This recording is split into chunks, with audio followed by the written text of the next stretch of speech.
So we're going to do an update on the 32 GTR build. And the last time I left off, I said I was going to update more about one build, not just the build in and then the build is done. I didn't really put anything in between. So this one I'm trying to change that. So the rust in the, well, before the rust in the back, I was just going through these panels and I got like the front end of the car situated to the point where everything is looking pretty straight. The trunk had a lot of rust work right in the middle. Cut that out, welded out, straightened out the whole trunk. That was like the worst of it. Straightened out the doors, the bumper, the fenders, the front lip. So the front end I worked from, obviously I just said it, the front, back. So everything was already stripped, taken out, and I took out the glass, took out whatever. So being I just got my feet wet with taking off everything and doing minor body work, that I was like, okay, now it's time to get down to the serious stuff. So, well, not serious, but just the more time consuming. It's not really serious, but the rust in the back. So I just put the piece back because that's where it was, and obviously where we're at is I took the piece off completely. Fortunately, it kind of worked in my favor where the rust primarily was in an area where it was just a sectional piece, the inner tub of the quarter panel. Everything else is pretty much just surface rust. I could prep the metal really nice, phosphoric acid, epoxy primer, go through the whole things, I'm sure be completely fine. This was the worst of it though. So instead of just patching it up, I said, you know what? It'd be nice if I could just take the piece off. I cut it off. Well, I drilled out all of the pinch welds. The pinch welds on the bottom, cut the side over here, and I said, I'll just make the panel over again. And it was just that. So the way I did it was I said, okay, I'm not gonna be able to make it in one piece. I know my limitations. I'm not that good. I know there are metal guys that good. I'm probably more like a jack of all trades when it comes to this part of the industry. So I couldn't make it in one piece. So I said, okay, what's the next best way to make this? Let's see, how can I hold this up? What's the next best way to make this? So I built a cage first. I'm gonna post pictures on Instagram and all that stuff about how the process was and everything. And I just pretty much made a cage of what the shape is supposed to look like and filled everything in.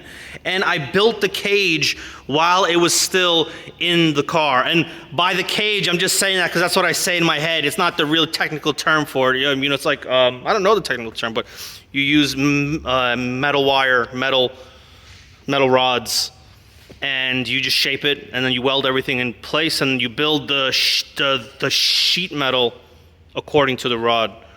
And it's a really old school method. It's been around for a long time. I'm not reinventing the wheel. I'm just using it. So did that, and at least this way I know it'll fit. Everything is right on the money. The shape is on. Everything's good, ready to go. I know it's just gonna slide right in, and I'm gonna do the thing where I just weld it in place.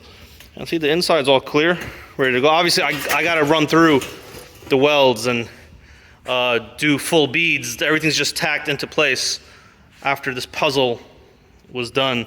So I'm gonna run it and everything, and then after that's done, obviously these metal rods don't stay on. The metal rods all get taken out. You cut them off, and then you grind everything up, and God willing, it's gonna look good. And that's pretty much it. That's where I'm at. And that's gonna go in, and then very minor body work just to fill little imperfections, and then gonna continue on.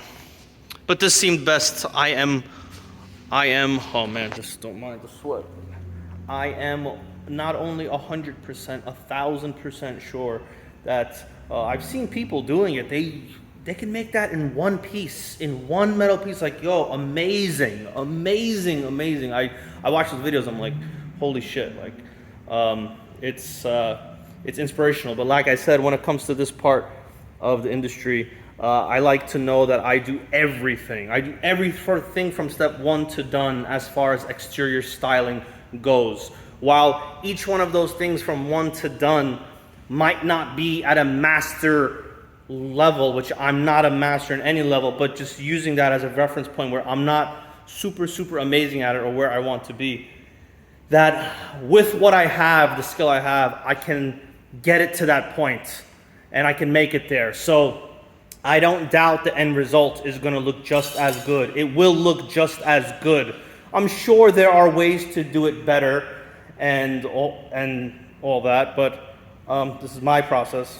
Just as good. It might take me a little bit longer than the other guy who might be able to do it in one shot. And that guy doesn't have to run beads and make it a puzzle and grind it all down. But this is what I know and gets the job done. The customer doesn't care about how long I take. He just wants it done right. And to me, this is done right. So, continue on. Once I put that in place, I'll probably do another video.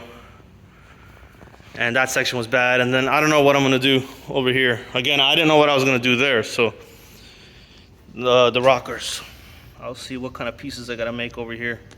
I don't know. And after I took off the doors over there. So we'll see. I had to take out the tank. I dropped the whole tank just because I was like, I just got a bad feeling.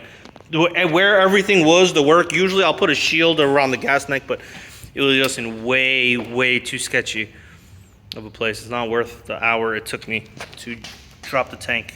So yeah, it's annoying of a job, but once it's done, all new metal, like not just a patch, like a panel, literally a panel from scratch. It's gonna look good.